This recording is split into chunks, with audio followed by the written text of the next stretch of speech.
Hey, what's up guys, CKid here, and let's talk about smartphones and how as consumers I feel we're actually being blinded by subpar technology and fooling us into believing that it's worth the amount of money that they are charging for phones from version been working on since the Galaxy S8, which I will preface this video guys with saying the S8 and the S9 are beautifully designed phones from the front to back. So I don't want to get that misconstrued during this video, but instead I want to talk about the comparisons and why I wouldn't buy the new Galaxy S9. So let's first run down the specs of the S8 since we're comparing this to the S9 since it's currently Samsung's flagship device before the new one actually comes out. Now the S8 has a Qualcomm Snapdragon 835 processor, 5.8-inch AMOLED HD display for the S8 and 6.2 for the S8 Plus, 12 megapixel rear facing camera and 8 megapixel front facing camera, 64 gigs of internal storage with a micro SD slot for expanding memory up to 256 gigs, Bixby, IP68 water resistance to allow it to be submerged into at least 5 feet of water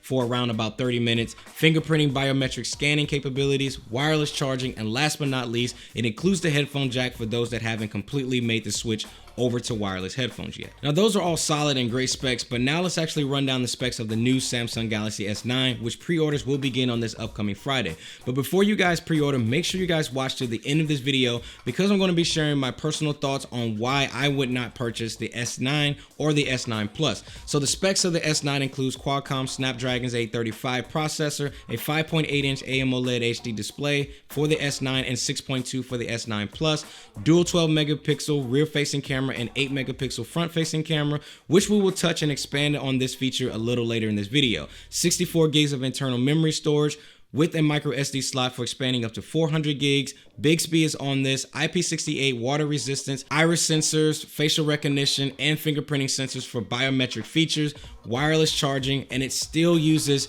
the headphone jack, which is actually a bold move and a stand your ground kind of move for providing that in 2018. It also includes Dolby Atmos stereo speakers for surround sound experience, which we will actually touch on a little later in this video as well. Now, as I listed out the specs of the Galaxy S8 versus the S9, you guys can clearly see that there really isn't that much of a difference to justify to me as a consumer to run out and spend $720 for the S9 or $840 for the S9 Plus model. Now, there are some differences, guys, from phone to phone that we can ask smartphone makers out there, except for Google's Pixel phone that can, with software, handle what other smartphone companies need dual cameras to include a variable aperture lens for a smartphone, which I must admit is pretty cool. So what this actually means is that as a consumer, you can now shoot with a wide open lens at an f-stop of 1.5, letting in a ton of light, or you can bump it down to a f-stop of 2.4 for a more sharper image. Now, all of this is cool and definitely something that I personally can't wait to get my hands on and play with. But does this actually excite the average buyer out there who just wants to pick up a phone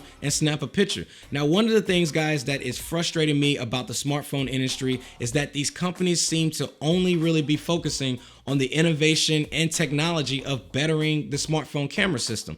Now, to me, what happened to the days of innovation and massive hardware redesigns and pushing the limits of technology and wowing us as consumers to easily be able to justify spending close to $1,000 on a smartphone? Now, I feel like things were cheaper when innovative ideas were flowing. Now, today it just seems like we have all been brainwashed into believing that updating a camera makes it worth $300 to $400 more. Now, a small thing that I have to throw in there that is a positive about Samsung that I have to give them credit on is that they really do listen to their customers. More of a natural finger placement than located on the side of the camera like the current S8 model has. So I don't want this video to come off as just pure hate, but I really want to be real with you guys and provide you guys my thoughts about today's smartphone industry. Last thing is the Dolby Atmos stereo speakers to provide a surround sounding experience. Now, again, this is a feature that most people will not even appreciate or even care about or even notice for that fact. Now, I'm a Dolby Atmos fan myself and I think the sound quality is superb, but on a smartphone, is it really necessary?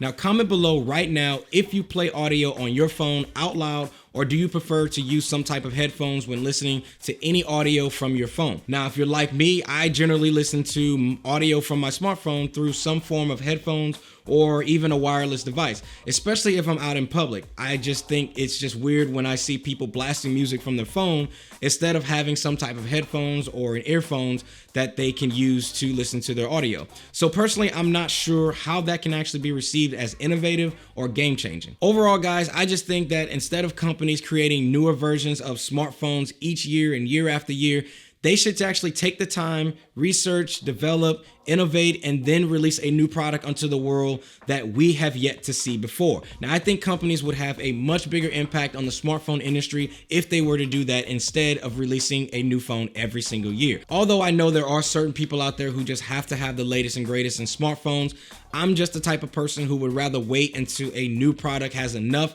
innovative changes on it that would actually wow me. And I feel that the Galaxy S9, it is not big enough difference from the S8, and I personally would not buy the S9 or the S9 Plus if I already have an S8 or an S8 Plus.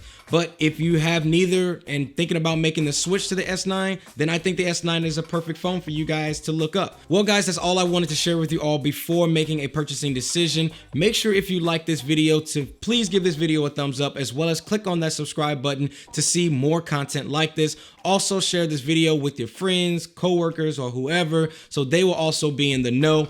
Thanks again for watching, guys, and I'll see you in the next one. Peace.